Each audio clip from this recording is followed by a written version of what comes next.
La parole de Dieu dans le cœur de l'homme, elle est plus précieuse que l'or.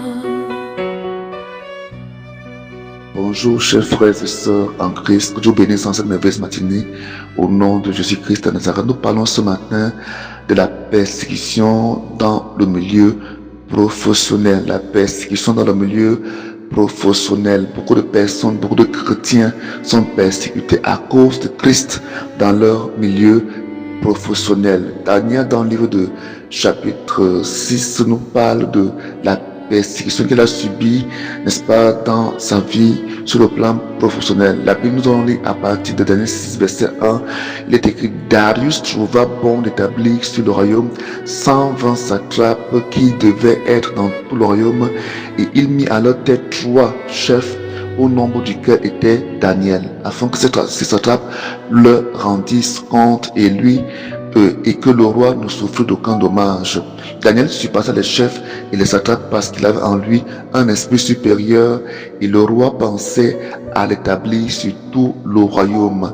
Alors les chefs et les satrapes cherchèrent une occasion d'accuser Daniel en ce qui concernait les affaires du royaume, mais ils ne purent trouver aucune occasion ni aucune chose à reprendre, parce qu'il était fidèle et qu'on n'a perçu chez lui ni faute ni rien de mauvais.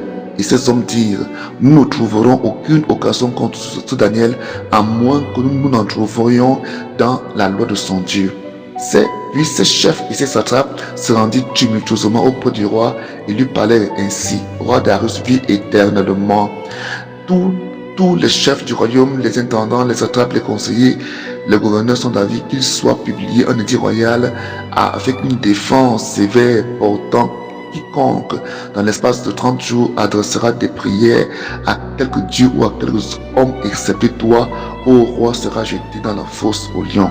Maintenant, ô roi, confirme la défense et écrit le décret afin qu'il soit irrévocable, selon la loi des Mèdes et des Perses qui est immuable.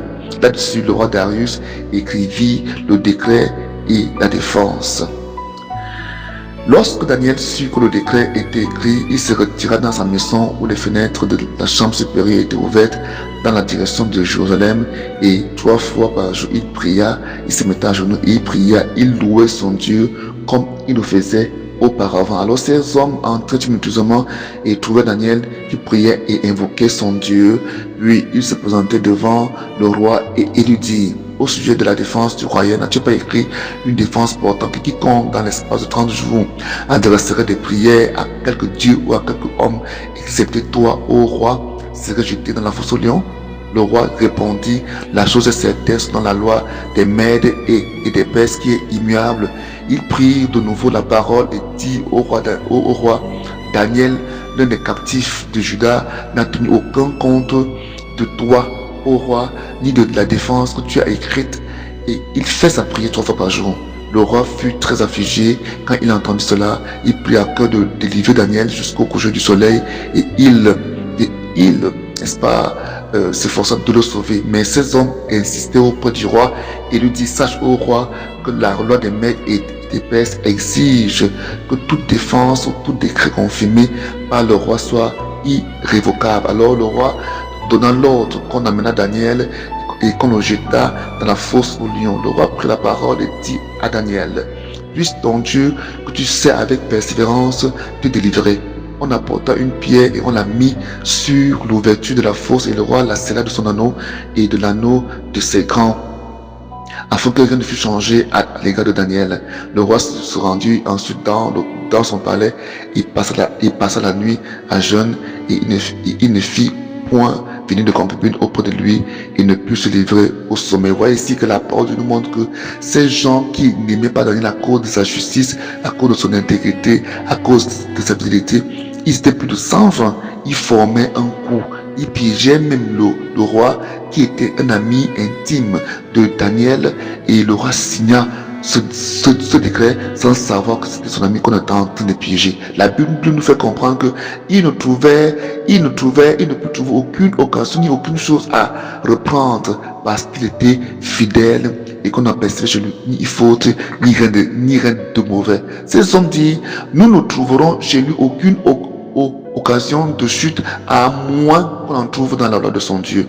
Donc ça montre que ces gens allaient même lire la loi du Dieu de Daniel. Ils allaient scruter la Torah, la parole de Dieu, pour voir là où ils pouvaient piéger Daniel. Et la Bible nous fait comprendre que lorsque l'édit, lorsque le décret, lorsque la loi fut promulguée, qu'aucun homme, n'est-ce pas, sur le royaume de Nebuchadnezzar ne devait lever une prière à un quelconque Dieu, ils entraient tumultueusement, insidieusement dans la chambre haute de Daniel pour voir comment il priait. Voyez le niveau de la persécution. Donc nous devons être prêts à ce que nous soyons persécutés dans le milieu professionnel et nous ne devons pas être surpris de ce que nous y vivons. Que le Seigneur vous bénisse au nom de Jésus-Christ. Amen.